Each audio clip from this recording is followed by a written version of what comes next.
Alléluia, gloire à Jésus-Christ. Que le nom du Seigneur soit béni, que le nom du Seigneur soit magnifié, que le nom du Seigneur soit célébré dans le nom de Jésus. C'est lui qui nous donne encore l'opportunité de nous retrouver ce jour à ses pieds pour recevoir enseignement de sa part. Nous voulons bénir son Saint-Nom et lui confier toutes choses.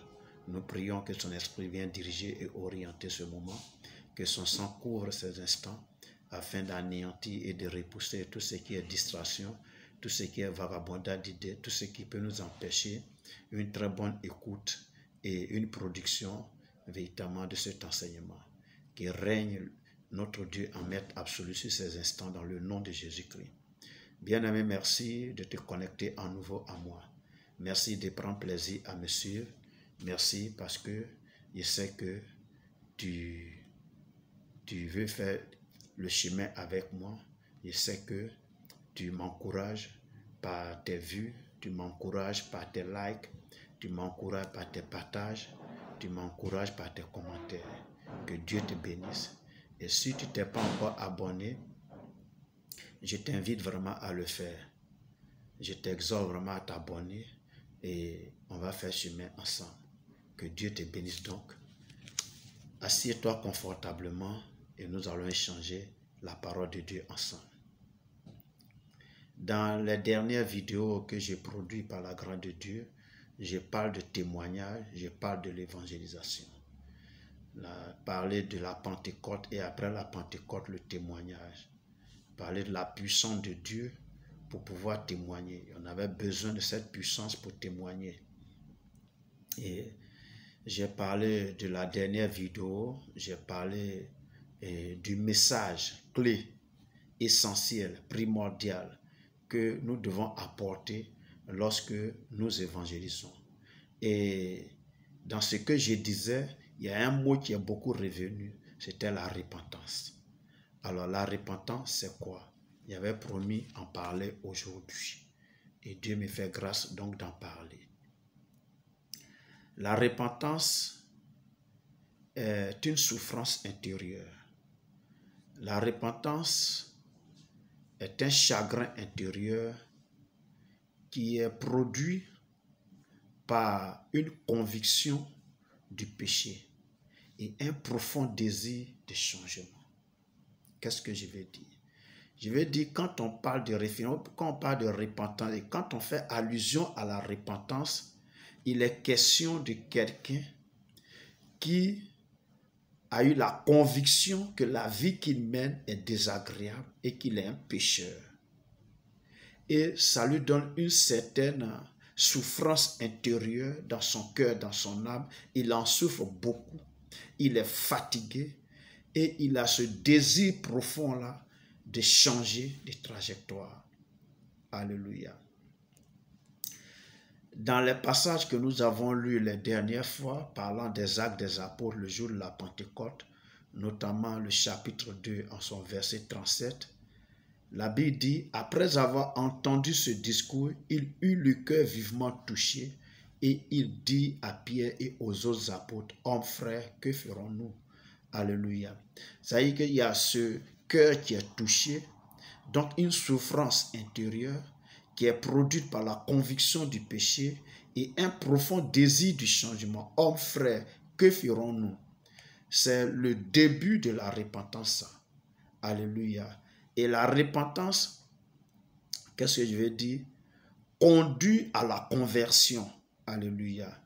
Et la conversion, c'est quoi? La conversion, c'est une action de se détourner de quelque chose et de se tourner vers autre chose. Alléluia. C'est ça la conversion. On se détourne de quelque chose. Mais quelqu'un qui a un profond désir de changement va donc se détourner de sa mauvaise voie, va se détourner de ses péchés, va se détourner de sa mauvaise façon de comprendre les choses, de sa mauvaise intelligence, pour se tourner désormais vers quelque chose de meilleur, vers le Seigneur Jésus-Christ. Alléluia. On parle de Dieu qui pardonne les péchés, mais le pardon du péché là même, il est précédé par la repentance et la conversion. Amen. Alléluia. Donc, celui qui se répand se convertit. Il se détourne de ses mauvaises foi, il se détourne de ses mauvaises pensées, il se détourne de ses mauvaises attitudes, de son mauvais comportement, de son mauvais caractère. Et désormais, il se tourne vers le Seigneur Jésus-Christ. Il se tourne vers celui qui va changer son cœur, qui va lui donner un cœur nouveau, qui va lui défricher un cœur nouveau, celui qui va lui donner une nouvelle pensée, une nouvelle intelligence pour marcher désormais comme Dieu le veut. On parle de repentance. Alléluia. Alléluia. Et nous disons que la repentance et la conversion à Dieu marquent le point de départ de la vie chrétienne. Amen. La repentance et la conversion marquent, c'est-à-dire le point de départ de la vie chrétienne. Donc, si tu te dis que tu es chrétien et tu n'es jamais passé par la repentance et la conversion, c'est-à-dire que tu n'es jamais devenu un chrétien. En fait, tu fréquentes les milieux chrétiens, tu marches avec des chrétiens, mais toi, tu n'as jamais été un chrétien. C'est ce que ça veut dire.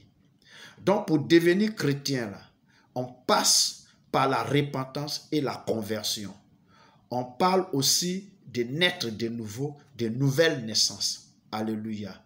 C'est de ça qu'il est question. Mais dans la pratique, comment ça se fait? La repentance et la conversion se produit au cours d'une prière qu'on appelle généralement la prière de repentance. Amen. Et cette prière de repentance commence par la conviction du péché d'abord. C'est-à-dire, je suis convaincu que j'ai péché. Voilà, parce qu'il faut d'abord t'accuser de quelque chose pour demander pardon. Mais aussi longtemps que tu penses que tes actes, ton comportement, ton attitude n'est pas réprimable et que ce n'est pas un péché, bon, il te sera difficile de venir à la repentance. La repentance commence d'abord par cette conviction profonde que nous avons, cette souffrance intérieure que nous avons du péché. Nous nous reconnaissons d'abord comme pécheurs, premièrement. Deuxièmement, il faut avouer ce péché. Il faut le confesser. Il faut le dire. La Bible dit celui qui confesse ses péchés. Alléluia. Celui qui confesse ses péchés. Donc, il faut confesser ça. Il faut dire. Il faut avouer. Bon, il y a des péchés dont on se rappelle. Il y a des péchés dont on ne se rappelle pas. Mais les péchés dont tu te rappelles, il faut pouvoir être capable de les avouer. Il faut pouvoir être capable de les confesser, de les dire. De dire, voici, j'ai fait ci, j'ai fait ça. Alléluia. Et quand tu finis de les avouer, parce que tu as reconnu que tu es pécheur, premièrement, tu as avoué tes péchés, deuxièmement, alors tu demandes pardon maintenant à Dieu. Alléluia. Tu demandes maintenant pardon à Dieu. Et en demandant pardon à Dieu, alors tu prends l'engagement de ne plus jamais retourner à ce péché-là, de ne plus jamais commettre ce péché-là à nouveau dans ta vie, de ne plus jamais pratiquer ce péché-là. Alors tu prends cet engagement-là et tu reconnais Jésus-Christ comme ton Seigneur et ton Sauveur personnel, qui devient ainsi le maître incontesté et incontestable de ta vie désormais. C'est lui qui te dirige, c'est lui qui te oriente, c'est lui qui tu vis désormais pour Jésus, c'est lui qui remplit maintenant ta vie et te contrôle. Alléluia. Quand tu finis ça maintenant, alors le Seigneur te donne son Esprit Saint. Amen. Oui, il te donne son Esprit Saint comme la marque qui t'identifie au royaume de Dieu. Et cela on dit, je suis devenu enfant de Dieu. La Bible dit dans Jean 1, verset 2, mais à tous ceux qui l'ont reçu, à ceux qui croient en elle leur a donné le pouvoir de devenir enfants de Dieu, lesquels sont nés ni de la volonté de la chair, ni de la volonté du sang, ni de la volonté de l'homme, mais de la volonté de Dieu. Alléluia. Donc, quand tu passes par cette étape de la repentance, la reconnaissance de tes péchés, la conviction du péché, la confession du péché, demande de pardon à Dieu, prends l'engagement de ne plus jamais pécher à nouveau, de ne plus retourner dans les péchés que tu as confessés, de ne plus jamais les pratiquer, mais de fuir loin de ces péchés et de reconnaître Jésus-Christ comme désormais ton maître, ton Seigneur, ton Sauveur, celui qui doit désormais conditionner ta vie, qui doit désormais contrôler ta vie, alors le Seigneur envoie son esprit en toi pour t'identifier à son royaume. Et tu deviens membre du royaume de Dieu. Alléluia. C'est ça qui est la repentance. La repentance et la conversion. Les deux vont ensemble. J'espère avoir été beaucoup plus clair. J'espère que tu as compris et que si tu n'étais pas encore chrétien et que tu vas à l'église, alors passe par ce processus. C'est le processus de la nouvelle naissance. Quand Jésus dit en Jean 3, il faut que vous naissiez de nouveau, c'est comme ça qu'il faut naître de nouveau. Par la repentance et la conversion. Que Dieu te bénisse. Que sa grâce et sa faveur reposent sur ta vie. Merci de m'avoir suivi.